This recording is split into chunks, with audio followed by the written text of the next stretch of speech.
Yeah.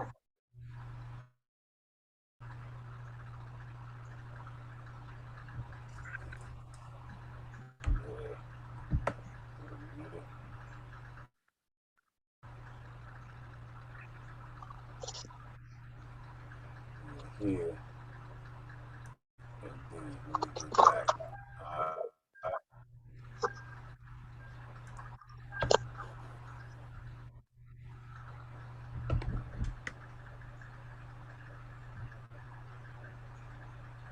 What is a nation without representation? What is a nation without representation? I'm the 5%, not 10% of nation. All praise due to Allah, and that's a blessing. All praise due to Allah, all praise due to Allah, and that's a blessing. All praise due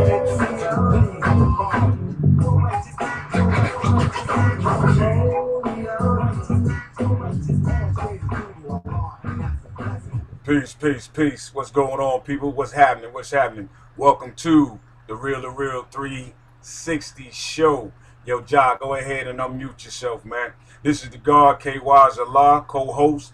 And my man, Ja, got my host right there, Josh Allah. Josh Amel Allah, part self-guard. And we got some very special guests who I'm not going to introduce. I'm going to let my man take the flavor and go on with about yourself. So peace to the gods and earths and everybody, all the human families of the planet Earth. Josh Amel, go ahead and take it away, God. Yo, peace. I want to welcome all our followers, all our listeners, all our viewers to this very impactful show today.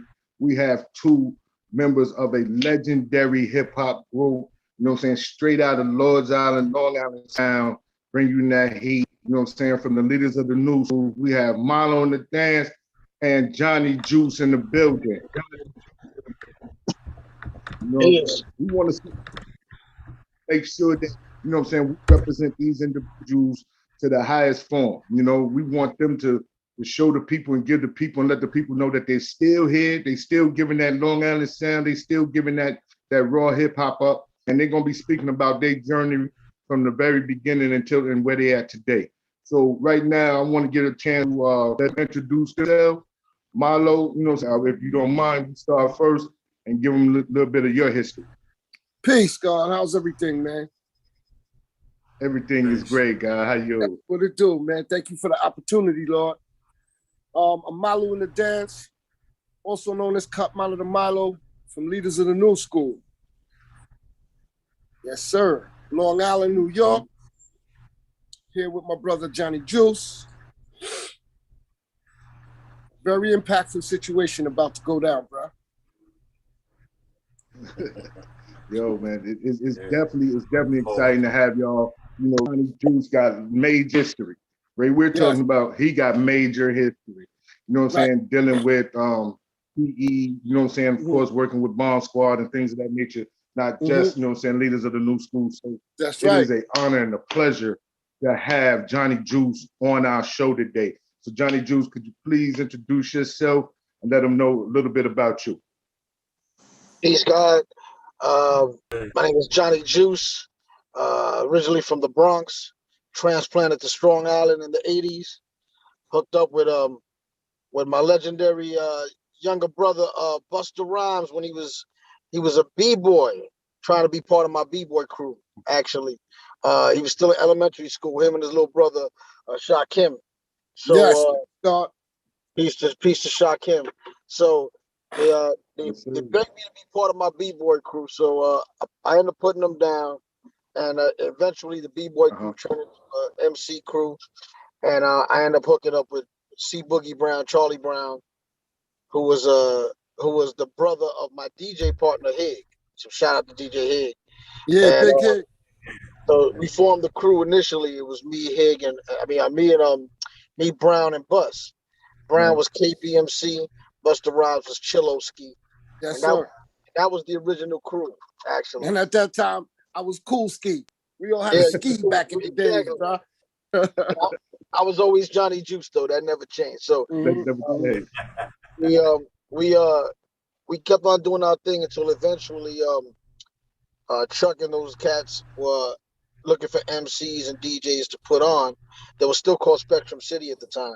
Yes. And they had a battle, and the battle was right above Eric Sadler from the Bomb Squad had a rehearsal studio underneath their spot. And Eric Sadler was good friends with Brown's brother Hig. So Right. Eric called Hig and was like, yo, they're having a battle up here. Tell your brother and his boys so they can come out, and get down. Mhm. So I was in the Bronx visiting my grandmother. And Buster was in Brooklyn with his pops. That was his weekend with his pops. So Brown was Yep, called. rest in peace, Uncle Right, Trevor. rest in peace, Uncle Trevor, exactly. So Brown hit me up like a million times on the phone. This is before cell phones and all that. So, it was answering machine style, little cassettes. It was like, yo, you miss out on this opportunity. You got to come on. What's up? So Brown's mom's big shout out to Maggie. You know what I'm saying? Yeah, what's up, Mom? She came and picked us up. We had no rides. We were still, youngins. And she drove us up to 510, and there was a line around the block. So I thought we were going to battle as a crew, but that's not what happened. So we picked up my boy Daquan, peace to the God. And Yeah, he was speak, dog. gonna do Buster's parts. You know what I'm saying? We had whole routines planned and everything. But that's not what it was. So all the DJs had to battle each other and all the MCs had to battle each other. So I won the DJ battle. Right. And Chuck called me the next week and was like, yo, you won. He put me with and they created a crew called the Kings of Pressure. So Yes, sir. that was You know how to reach us. right. So when he did that, I noticed he had logos and names of groups because Chuck was a graphic designer, graphic artist. Right. He has a degree in graphic arts. So he designed these logos and these names with Hank Shockley, so that they could populate these groups with people that they were put on. And one of the groups was Leaders of the New School. But they didn't have any on the members. board. Right, on the board. So I kept on bringing Brown with me every week to the meetings, and Chuck was like, yo, you got to stop bringing your boy. I'm like, yeah, but he's my boy. And they're like, but he didn't win. So, I'm like, but yo, come on, man. So he would go downstairs and hang at Eric Sadler's spot with Paul Shabazz. With Paul Shabazz, that's right. Eric Sadler, and they would go down there and they would mess around. Eventually, Chuck heard it and put them on too. And they brought in Dinko, because Dinko was down with them by this time. And they had different DJs that were coming in and out. That DJ Will, but then this other dude, they had a bunch of cats. Eventually, Milo, who happens to be Buster's cousin, got down with the crew as well, Juice. Pardon, let me just interject. I know you produced PTA. I think that's Correct. the story, right? Yeah, I was downstairs with Paul Shabazz. I was getting my own studio time because remember, I was coming from Amityville. Right, Amityville, yep. So actually, Case of the PTA was a joint called Loose Judy. Right. That I did with Jamal Coleman. That's Larry Blackman's son from Cameo. Right. So we had this joint, and Larry wasn't really too into the hip hop thing, and he kind of threatened his son, saying, "If you don't do this music thing with me, it ain't gonna happen." So we had a situation. He said something about blackballing. We had a situation. We was about to meet with somebody, trying to move forward in the situation, and he got on a bus and went down south to be with his dad. So now here I am with this joint. I wiped the vocals. Bus came downstairs to check me. And they heard it. He went back upstairs. Then they came downstairs and was like, yo, we need this beat.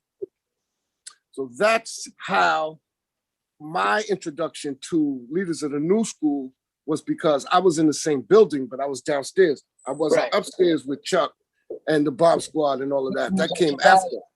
Huh? Right. Yeah, you was at Shabazz's studio. Right. Correct. Before that, it was called Cassage Studios. Cassage. All right. It was so Cassius and Cassage. Right. So yeah. So you came in after I dipped already. Right. Correct. So I left.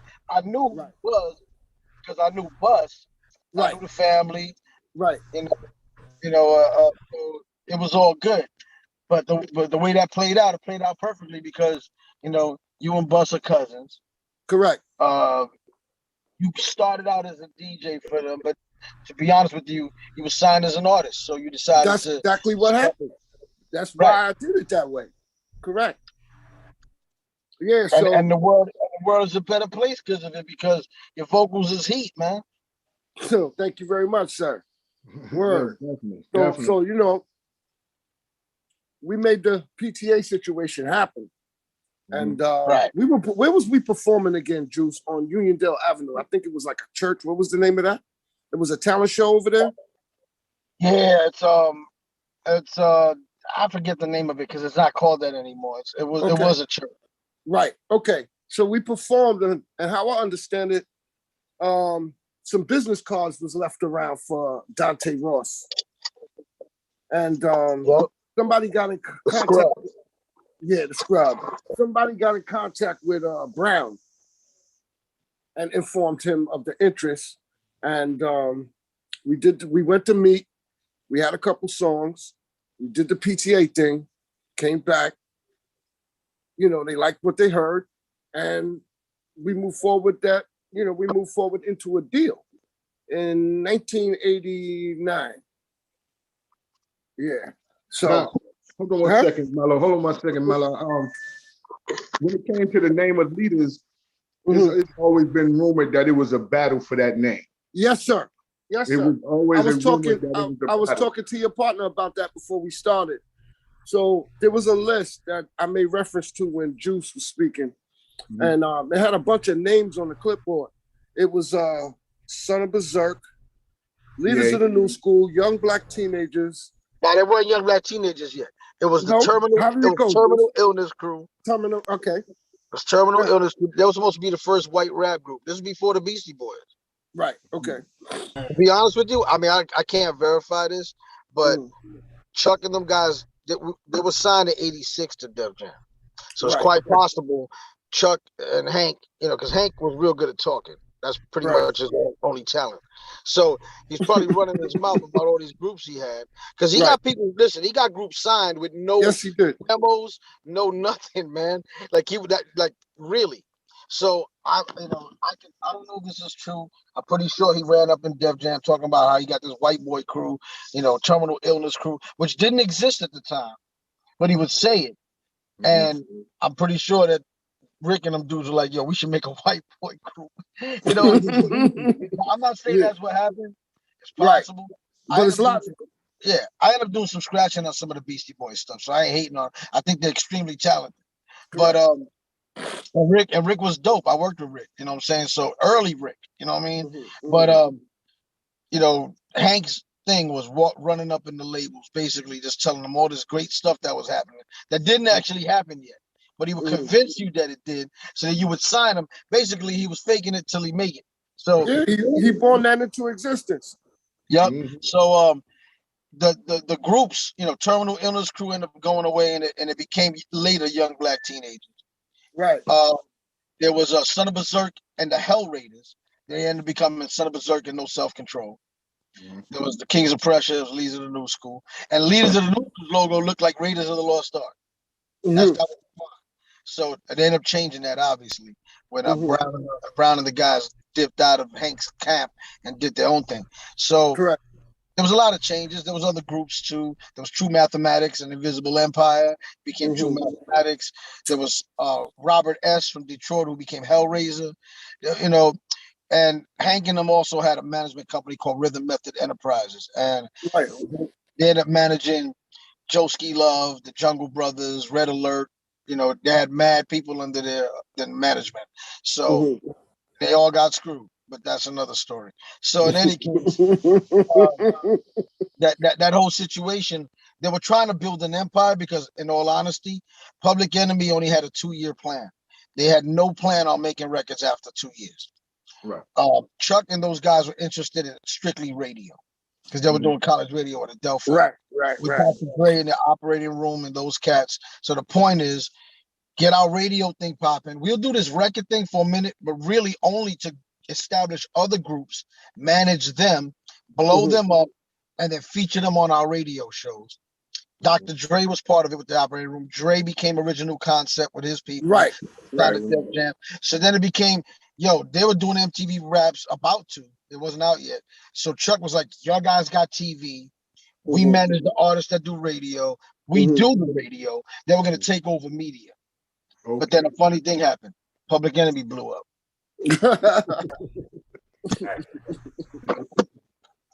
Yeah, I remember Kings of Prussia a little bit. Definitely Spectrum, because Spectrum used to do all the Roosevelt days and Yep. and different events through LI, you know. So definitely remember them. Remember when they was on BAU with Right. Rico and all of them, and Dre used to watch Flav and them come through the hood all the time. Right. But Yeah. when Leaders came out, I think that was one of the first videos in the hood that was taken in the hood. And To the PTA. And because, you know, a lot of times artists, they was doing a lot of videos either in Queens or in Brooklyn or somewhere else other than in our area. So Right. when Leaders came out, you know what I'm saying, like with Sob Story, PTA, that was right there in the home vicinity. So it was major for all of us. Actually, though, Case of the PTA was shot in Jersey. Oh, wow. Yeah. Yeah. I thought that football field was at Uniondale High. That's what I thought. We shot that in Jersey. We bust the people out there. Oh, okay. Wasn't Sob Story done in Uniondale? Yeah, Yes. Yeah, That was in the hood. Sob Story was done in Uniondale. Even which video was the one where you're in Brown's backyard? That was Sob Story. No, it was Dinko's backyard. It was Dinko's back. That's what I meant. I'm sorry, Dinko's backyard. You're right. Sob Story. Sob Story. Right. Right. So now, coming from, you know, the era, like, cause y'all, like you said, y'all formed in '89 and gradually progressed. Well, professionally, we signed in '89. Yeah, professionally signed in '89, right. And progressively moving through the '90s. How was like the transition, and you saw how the music started changing, because you know the elements of hip hop in the '80s and '90s, you start getting the different elements of hip hop. So how was Leaders of the New School able to keep their sound and stay impactful during that period? It was all about love, bro. The energy came from a place of creativity. You know, we had a lot of training from Chuck D and brothers like Johnny Juice and, you know, knowledgeable brothers. Gave us an understanding and the work ethic to be able to exist in the time of the transition. You know, Chuck used to make us do things like run the track, singing your verses. You understand? To build up the wind, to be able to have that stamina on stage. Right. You know, to my knowledge, I didn't know of any other brothers that was taking it that seriously in that way. You know, like we had a different understanding of how to introduce ourselves to this world as leaders of the new school. Right. Keep in mind, Brown had, Chuck had these classes every Monday night. That too, right. So what happened was, as soon as he picked you to be in a group or whatever, it was like going to school. You were up there every Monday night, and they would have a blackboard, the whole thing, just like school. And he would be like, yo, listen, come back next week with 5 cadences. Right. Not rhymes, cadences. Right. Come back with 10 titles and the themes as to what the titles mean. And then give me one album title that ties all those record titles together. He would do this stuff. And you know what? Most of the time he didn't come back with a lot of stuff or everything done. but it was enough for him to be like, you see, and then of course there were questions asked, why do we need it? Why blah blah blah? And he was like, and then he would give you the answer. You know, Chuck, keep in mind, Chuck was 10 years older than all. Correct. So while we were in high school, you know, Chuck was already a grown man working for an art firm, and he was like, I don't need to rhyme for a living. You know what I'm saying? Right. So the whole first and half of the second album, Chuck still had his day job. Okay. Chuck had to make a serious decision to say, yo, all right, I'm gonna do this full time. Right. You know, so Chuck was like, yo, if I'm gonna do this full time, I gotta treat this like it's a real job. So, and when he saw cats like Milo, Buster, Brown, Dink, me, whoever, he would train us, man. And it's like, I want to see who's serious. Right. If you weren't serious, You weren't coming back, you know. Right. Right. And the leaders were serious. You know what I'm saying? And out of the people that from the Kings of Pressure, I was probably the most serious at the time, which is why Chuck introduced me into working with all the groups and made me a member of the Bomb Squad. Well, this was before there was a Bomb Squad. We weren't called that yet. But he's like, yo, we're gonna create a production company too. Yo, Chuck and them dudes were smart, man. They were creating mini entities. Right. And it's a no-brainer to see why Leaders was able to continue innovating, because aside from just them being creative brothers, man, they were trained, man. They were trained to follow a template, A structure. Yeah. Right. So, you know. You know what the wild thing is, Juice? Yeah, what's up? You remember what the context was of the battle that Leaders had to win the name Leaders of the New School? Yeah, man. It was you and the young black teenager cats had to write a song called "Fuck the Old School." Right, and whoever won it, whoever had the better song was gonna be Leaders of the New School. So you already know who won. Right. So we never released that. That wasn't the intention. We wanted to see who had the heart to do something like that. You understand? Yeah. So that was You a crazy got the original situation. copy? Excuse me? You still got the original copy? I personally don't. That ain't supposed to surface, bro. That was more of a test. Yeah. I really hope that doesn't come out. You know what I mean? Right. Yeah, because that wasn't our intention. That was our instruction. Right. You know? So that's an example of one of the tasks that Chuck and Hank and them would give. You know what I'm saying? Correct. And we had tasks as members of the Bomb Squad too. You know, I remember them giving me a crate of records. We had multiple walls of records up there. Yeah.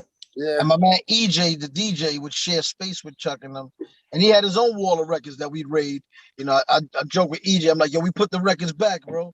I swear. But Chuck would give me a crate of records. Like, that's all you could use to write these joints. Right. Okay. So it's like, you know, we had to get good with taking mad little pieces of stuff. But Chuck also was very specific about us tailoring the songs, the music to the artists that we were working with. Correct. So we didn't just write beats generically and then just give them away. It didn't work that way. Right. You know, we wrote a joint for this group specifically. Correct. And and we did it, you know, because we knew the character of the artists, we knew the tone of their voices, we knew what frequencies would work with them. We knew, you know, this was a science, man. This was a science. This wasn't just, yo, let's just do things. And to us as kids, we might have felt we just doing things, but this was guided, you know. Correct. And reflecting back, you see how all of that played a major part in the situation. You know, it's definitely, you know, sometimes in the moment, like you just said, Juice, you don't really understand the level of intensity of what's happening, but you start to apply these things subconsciously, and it becomes a part of you. You know, the instruction becomes a part of you. Do you remember how Clamp went? Yes, concept, lyrics, attitude, music, and performance. Correct. Clamp. You know, they clamp. So if you have all 5 of those, you could become a great artist. Absolutely. Concept, lyrics, attitude, music, performance. That was drilled into our head from the beginning. I want to touch on some of that. What's up? With the lyrics, were y'all helping each other, or did y'all pen any lyrics for other MCs that was around? Yeah, well, on the most part, everybody you heard wrote their own material. Right. And I remember we did some stuff for Nikki D, Sunny Days, and what was the other one, Juice? You remember? Nah, I don't remember. I know you did a couple. Yeah, we did a couple. They did a couple for Slick Rick too. Yeah, and we put down the reference tracks, and then they came in and, you know, did what they did. Word. Yeah, those are the two that I remember at this point. Now, with your stage presence and performances, how were you able to just get your concept and keep the crowd's attention through the whole show? Like, what was your preparation for your stage presence alone? You know, how do you keep the crowd into it? Did it come from the party aspect? Call and response at that time, and genuine energy. You know, that was how that started, was a reaction to how the music made us feel. Right. You understand what I'm saying? So, you know, when we came out, the movements and the structure became what was known as East Coast Stomp. Mm-hmm. Right. And that influenced the industry in a major way. Because at one point, after PTA, everybody was doing that shit. Yeah. Naughty by Nature was doing it. You could see it in exactly. It was a reflection of the time. Shaq did that in the videos of the Fushnikins. I'm like, yeah, you got Shaquille O'Neal doing the East Coast Stomp, yo. Correct. Because we were transitioning too from solo MCs at that point into group situations, if y'all recall. Right. So, you know, it was definitely brand new. Not really brand new, because they had groups, of course, prior to us, but in the phase of where we were. We were kind of bringing it back to that. You know, like Cold Crush. Major influence. You could definitely hear that in our music. Right. The call and response, the routines, you know. Shout out to the Cold Crush. Yes, shout out. Big up my brother Kaz, JDL, KG, D, Tony Tone, and Charlie Chase, man. All my brothers, man. Well, Funky 4 plus one more. You know, it was groups like that we used to listen to, staying up late night, because they used to come up on the radio, and that was our only connection to that kind of music here on Long Island. So, you know how it is, man. The resources was limited then as to how you would hear it. Everything, you had to be there, or you know, we would do pause tapes back in the days. Stay up, when they start talking, take the voices out, you know, call each other, yo, you got that, come to school the next day, like you the shit, you know? And you study those things, man, and it becomes a part of you. I remember the late night college radio stations, you know what I'm saying? Right. We used to call the pirate radio stations back in the day. You had to be up 1, 2 o'clock in the morning to catch that hip hop, you know, every now and again. Tapes. Definitely get the tapes. Then, you know, either that or you wait on Mr. Magic to shut up on Friday, or you know what I'm saying, or Red Alert to, you know what I'm saying, to stop yeeting and you know what I mean, on the record, so you can get the tape. You know, it was BAU, and then also too when RH2 too, right, Lord? Huh? RHU. Yeah, RHU, right. Yeah, you know, back then. So you would definitely have to stay up late for that. Right. You know, leaders used to answer phones at WRHU. Yes. Jeff Force, who passed away in 2018. Jeff Force would do his P5 show. Shout out to Father Troop. Father Troop would be Father Troop was in the Navy, and he used to do phone systems. So he jury rigged the setup to have multiple phones. So he bought in a whole bunch of handsets. I'm like, what you doing, man? I bought in turntables. I would rock. Jeff would do the mic. And we have like 5 sets of phones in the back. Brown, Nico, everybody be up in there answering phones, going on missions, man. You know, telling chicks they're gonna see him after the show. Right. Here's a tip from Jeff Force, rest in peace. You know, she sounds rest in peace. She's 400 pounds and she sweats a lot, man. So you gotta watch that. Other than that, you know, those were great times, and they established the camaraderie between the members, you know, because this is before leaders were signed, right? Yes. But they were still using the name, right? And they were doing talent shows. I even got some flyers. I gotta send you some. And throughout that time, sometimes they get on the mic and rock a little bit, you know what I'm saying? So their name was getting built up prior to being even signed to Elektra. So Long Island, even though, you know, we were the country as far as the city was concerned.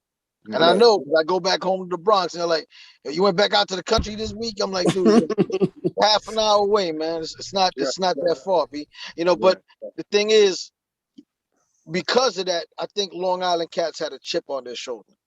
Right. Like, really? You Yeah. saying that we ain't really nice like that? So, cats like Leaders, Seriously Fine, who were the Choice 5 MCs prior to that. Right. Those dudes, big shot to Sirius. Them dudes were nasty, man. Right, right. Sirius definitely was nice. Him and K Fine too.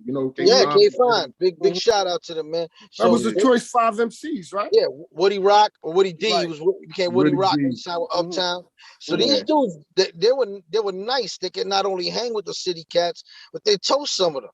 So they didn't get the respect. So that energy you see when the first jam came out and leaders started stomping their way through the stage, that was the years of oppressive omission from the city to the Long Island cats, saying your guys ain't really down, and them coming out saying what, we're gonna show you what down is, and that's part of that energy. Right. It's funny, but I think that all Long Island cats still have that chip on their shoulder to this day. All the time.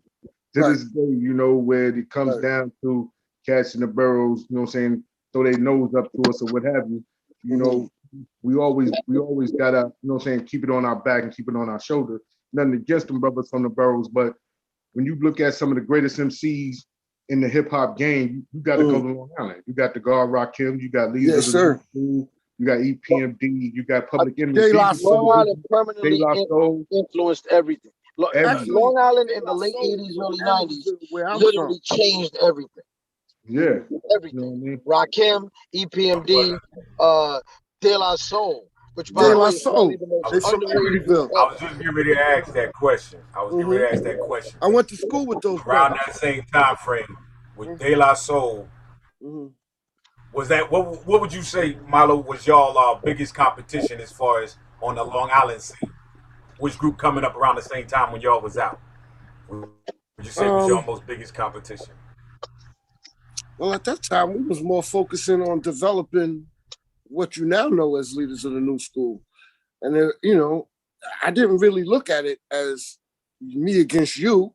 What we were offering was Long Island music. You understand? With the influences of our individual cultures. What you say, Jules? There was no competition, man. You know why? It's not a better or worse thing. Right. Every Long Island group that came out was totally unique. And that's what hip hop is missing. De La wasn't stepping on the toes of Leaders. No, we had our own lane. Anything like them. But De La preceded Leaders. I remember because I was the first dude to play their record on the radio. I remember Mason brought it up to me, and I'm like, and I played plug tuning, and I'm like, what the hell is this shit? It didn't sound like anything that was out. They're rhyming in limericks. I'm like, they're rhyming like limericks.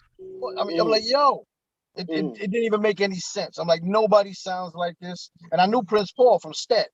So he's also from Amityville. Right, from Amityville too, right? So I'm like, yo, man, what do you compare it to? When Rakim came out, who do you compare him to? Right. When Chuck came out, who do you compare him to? Right. So when Leaders came out, who do you compare them to? The only person you can or group you can compare them to is somebody like the Fantastic Five Romantics or somebody like the Cold Crush Brothers. But that's from a different generation. So there was no competition. And that's what made the golden era so dope. Nobody infringed upon the next group's ability to get busy. No, and when you would go to a show, you would get variety. Exactly. Now you got a whole bunch of clones running around doing the same thing, hoping that that's going to get them signed to something like that, under the false premise that this is what the labels are looking for. But the labels don't know what they're looking for. Right. But they definitely have a major influence. Of course. But it's usually after the fact. After you get signed, after you're already there, then they say, yo, we just had success 2 minutes ago with this dude. Can you do something like that? Correct. There was a lot of that. Okay. Well, we stayed true to ourselves though. Like the song, the scenario, the remix, crazy, right? Okay. The remix was crazy. Thank you, sir. Thank you. The remix was crazy. That's what's up. When you hear Leaders rhyme with other groups, you can always tell, they stand out. You know what I'm saying? Okay. Charlie verse, your verse, Dink verse, of course, Bus verse. You know what I mean? It Mhm. always stood out. Whereas, you know what I'm saying? The check it out. You know what I mean? Just the whole vibe. Whereas you can see the difference and feel the different vibe and tell that y'all was above. You know what I'm saying? Where individuals thought you was. You know what I mean? Correct. Okay. Everybody was like, well, you know, this is a tribe. But when y'all got on the song, Mhm. we was kind of taken over by Bleak. You know, Okay. so how was networking with Tribe Called Quest and I know that y'all used to run around with like I think Naughty at the time, where it was a whole lot of collaborations during that period of time. Naughty, dope group. You know, we have a lot of fun touring. Been on the road we went out with PE and we did all the arenas across the country. Like we stopped at the Garden, we did the Superdomes and the, you know. Philly Spectrum. Yeah, correct. And Latifah, peace, shout out to Latifah, Naughty by Nature. Who? Y'all froze. Yeah, man. Say that again, Lord. Froze.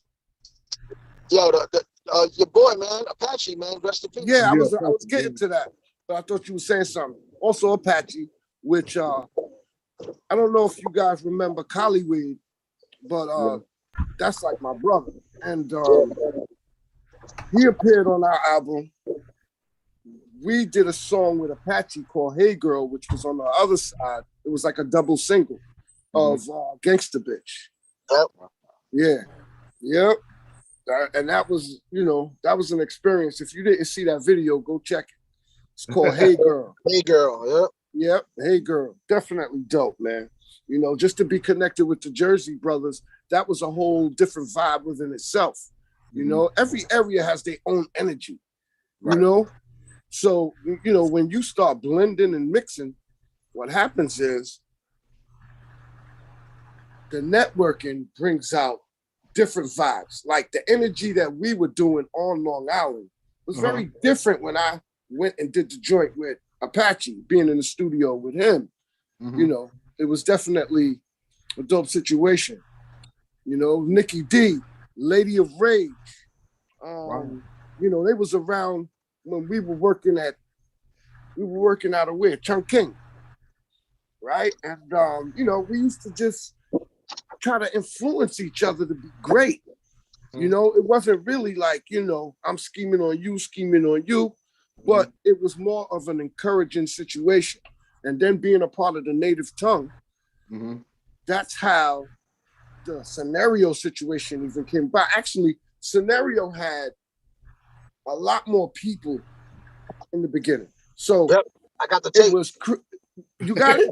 You need to send that to me. So rest in peace to Chris Lighty. He was on the joint. He was on it. He rhymed on it. Yeah, he was on the joint. Daylight was on the joint. Black Sheep. Black Sheep was on the joint. Who else? Yeah, so it was Paz and Mace because Dove wasn't on. It was Long and Drez. Right. Maybe Chris Lighty did a verse. Yes, he did. All you guys was on it. The only one that ain't on that one joint I got was Tip. Oh, okay, the version you got. Yeah, I got two versions with different vocalists on them. I remember that. Before the original. And and I remember because I got pictures of the session. I remember I got pictures of it. Bus was sitting on the board and when Paz did his verse, Paz didn't like the beat. So when he did the verse, Paz was like, take all the samples off and just leave the Jimi Hendrix drums. And when he was done, everybody went back and rewrote their rhymes. it was like, yo. And Paz didn't even like the joint, man. He made everybody go rewrite their joints, man. Yeah. So that's how stupid it was. I even remember all the rhymes, all of them. I was there with the winner, and it was nuts.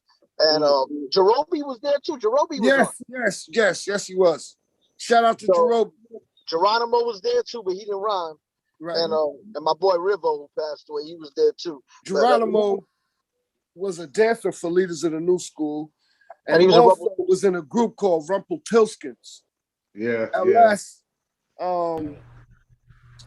Yeah. Remedy Man, Chanel. Shout now. Word. And Yeah, RPM. RPM. Right. RPM was there too. RPM was at the session. Yeah. So we was all running together though. You know, that was the whole point of New School Society. You know, we brought a lot of Long Island talent together and tried to bring them with us. You understand? That's why we did songs like Spontaneous. You know, right. Shout out to Sam Sever on the beat. Sam Sever, that's right. That's that cool brother. Cool. Right. Word. How did the just so you know, you mentioned Naughty by Nature. You know they were called the New Style at that before they were called Naughty by Nature. Wow. Yeah, I remember that. Yeah. Hey, Juice and Milo, yes, sir. How was the Native Tongue actually formed? Because I know it was multiple groups. And how did y'all go under that one umbrella at the time of Native Tongue? All right, take that one, Juice. That started actually when Red Alert put on his nephew and created the Jungle Brothers. Okay. So they did the Straight Out the Jungle album. And then De La was getting a lot of love at the time. And Tip, who was a Zulu Nation member as well. Shout out to all my Zulus. Salute. I'm also a Zulu Nation member, longtime Zulu Nation member. So that whole Zulu thing, you know, brought about the Afrocentricity. Obviously, Red is Zulu. You know what I'm saying? Jungle Brothers is Zulu. You know, so the whole Zulu thing is really what started the Native Tongues thing. But then we noticed. Hold up, I froze. We can hear you though, Lord. Yeah, I froze. The whole Zulu thing really started the Native Tongues, that connection, and other groups that started coming out at that time that had content that was not necessarily in alignment with the other real street stuff, started being looked at a little differently. You know, it was like almost like alternative rap. Cats like De La Soul and cats like Black, you know that. So, you know, Red was brilliant. You know, decided to put that under that umbrella, and Leaders fit. You know, correct. Did a theme album. They didn't necessarily talk about, you know, beating somebody's ass or drugs or something. You know, and if they did it in a way that it kind of meshed with the theme of the album. You know, so it was a broader theme, to everything. So that's how the Native Tongues thing kind of started. But it became an extended thing too, because, you know, eventually cats like the Fushnikins, and those people were included. But I think really that only happened because, you know, no disrespect to the Fushnikins, but Juice froze. Okay, you'll be back. What's going on, Lord? Yeah, now you know it's crazy. When we talk about how the influence of here you go. He back. Oh yeah. Yo, you froze. Yeah, froze for a second. Reiterate that real quick. Yeah. So I keep freezing, man. We can hear you. Can you hear me? Yeah. So what I'm saying is, at the time, after the Afrocentricity movement happened and it started getting real popular, you know, the Africa medallions, African medallion, you know, medallions, and everybody's wearing the big Africa shirts. Remember the African American College Alliance shirts? You know, everybody started doing that, and in the process of doing that, they kind of almost started to slide into the whole, you know, this is the Native Tongue movement thing, and it coincided with the Cosby Show. It coincided with It's a Different World. That whole thing didn't exist in a bubble, right? So this is the reason why Public Enemy became successful. It became successful because of Bill Cosby. Bill Cosby made it cool to be a smart black man. Right. You know, had that not occurred, had that not saturated media, because Bill Cosby was a media giant in the late 80s, early 90s. I mean, the Cosby Show was the biggest show on TV, spun off A Different World. This dude became the man. people started wearing AACA shirts and sweaters. If you know, FUBU came, it was like, yo, man, being black was like not only cool, but being a smart black man that wasn't just a stereotype was cool. Correct. And that allowed the alternative rap market to work. And that's what made PE work. And that's what made the native tongues work. And that all became like some huge network of, yo, we could be smart black men that talk about smart things and don't necessarily have to talk about guns and violence. Right. Then you have speech, arrested development, those cats. You can do that now. And that's what made the native tongues something other than just a whole bunch of cats that just rhymed about weird, you know, stuff, you know, as far as black people are concerned. It's like, who rhymes about that shit? They did, but it became not only dope, but it became like cool. You almost wanted to be a part of that, you know. And it was like people were vying for spaces, trying to be part because of the power is in numbers, Juice. Right, man. They were like, yo, I need to be down with that. Right. And the thing is, the theme was the groups were irrelevant, honestly. Right. What was relevant was the connection to your blackness. Right. So that made every fan feel like they were a part of Native Tongues. Right. Because as long as you was connected to your blackness, you was a Native Tongue member. As long as, just like Public Enemy. Public Enemy wasn't Flavor and Chuck. Public Enemy was all of y'all. Right. They just represented you. Right. So with the connection to the blackness, so a lot of individuals in different groups were what they would call conscious back in the days, and so it was like a lot of, you know, some cats that was 5%, a lot of cats that was Zulu Nation, a lot of cats that was RBG, that was associated with the Native Tongue. Right. So yeah, King Sun, you had King Sun was doing, you know, he was representing for the gods of earths. You know, obviously Rakim, and you know, infused everything with the lessons. You know what I'm saying?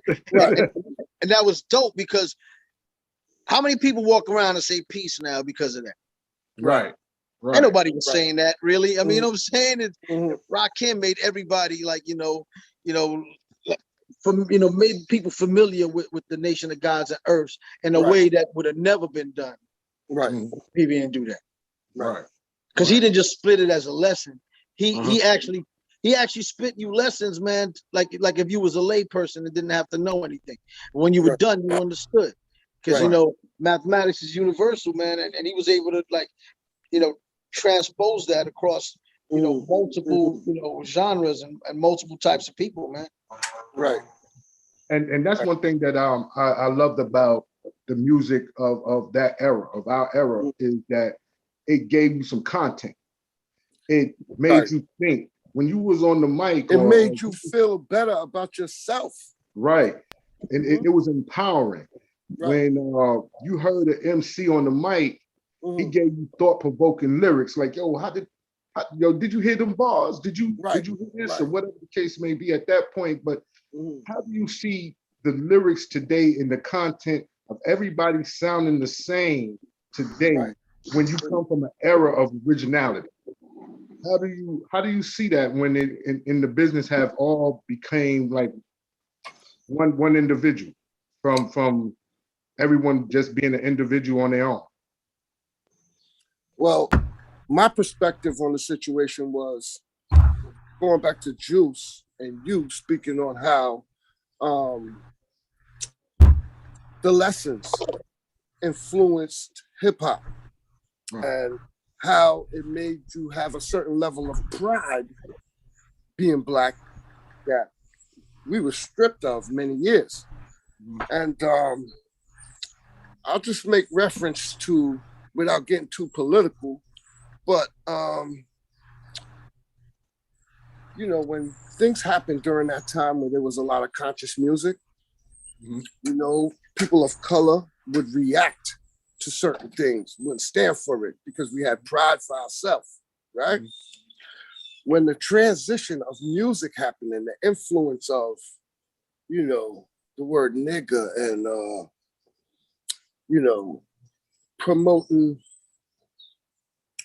Black in a negative way we started to digest that. It became more like they have movies like Shaft and, glorifying the wrong side of the Black consciousness. And I just feel like, the labels and media and the powers that be, however you want to say it, it was a form of control and keeping us limited in growth. So they shift the energy and try to influence you in a way to be a part of that narrative. It's not easy for a lot of artists to stand their ground when they become uncertain about their success if they do certain things. So go back, we coming back forward now. In this era with less consciousness, less Black pride, as far as represented in music, like we don't have, they're still here, but they're not like the ones you hear on the radio right now. What's happening is like things like George Floyd, other situations, the reaction is different because the music is different. That's how we get a lot of our information, through the music and how it's presented. And when the narrative changed was the beginning of this version of hip hop. Because now it's all about glorifying popping pills and doing drugs and, taking advantage of women and, just putting forward the wrong things. Poor righteous teachers and brothers like that used to give you stuff to think about. Do you understand? I think that's missing, There's still cats out there. Excuse me? There's still cats out there. You got. That's what I said, but I mean, the thing. Unfortunately, they're just not on the radio. You know what I'm saying? Right. Because they're not part of the agenda. Is what I'm trying to say. Too much white noise, man. Right. What happens is now that people could put music directly to the world, they could correct live. Now you got an influx of 1 billion songs that are whack. See, as much as people hate record labels, the one thing they got right was they were a perfect filter. They were the doorkeepers. Right. If you weren't dope enough to at least get in the door, you would just flounder on the outer edges of nothing. Now everyone gets in the door because the internet is the door. Right. So making songs in their living room and going straight to the public with no guidance. The filter are the fans, and the fans are lazy. What fan is going to sit there filtering through billions of songs? You know what they'll do? I'll just find the next Cardi B record. I know that one's hot. Right. Because they're lazy. The fans are lazy. And it's not just fans. People are lazy. I also think that it has a lot to do with the attention span. Of course. You understand? Because we have no attention spans. What happened, God? We have no attention spans. Ask MTV conditioned us to that. Right. Yo, I'll tell you, it's crazy that this time done flew by. We got like 3-4 minutes left. And it's crazy because I wanted to try to make sure that y'all put out to the people what y'all got coming out today.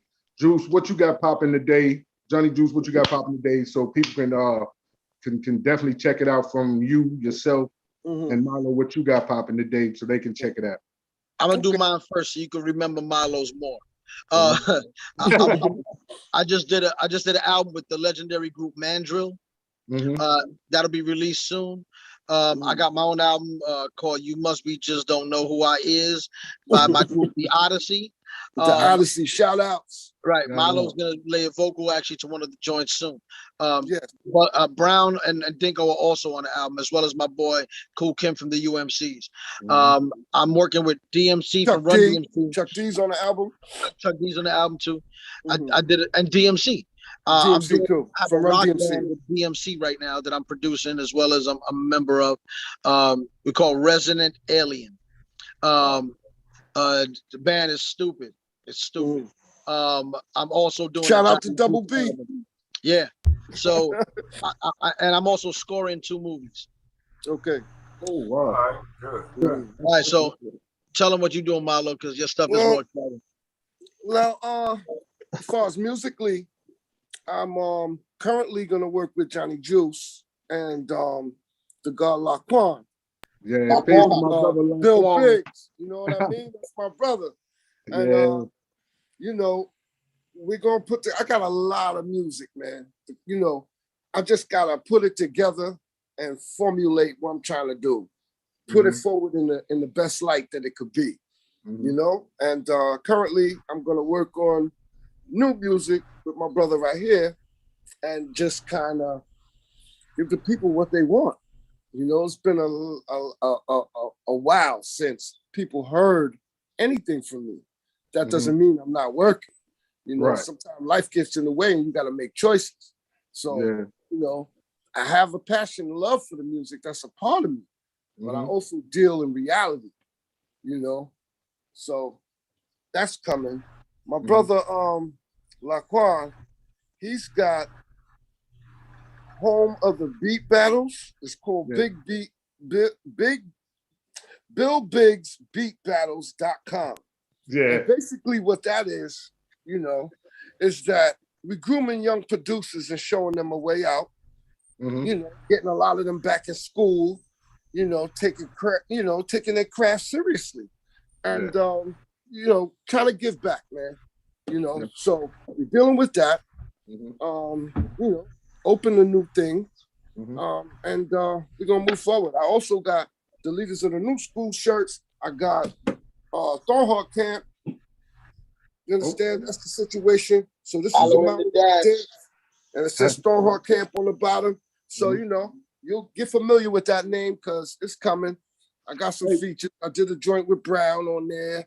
He came. Dinko did some work.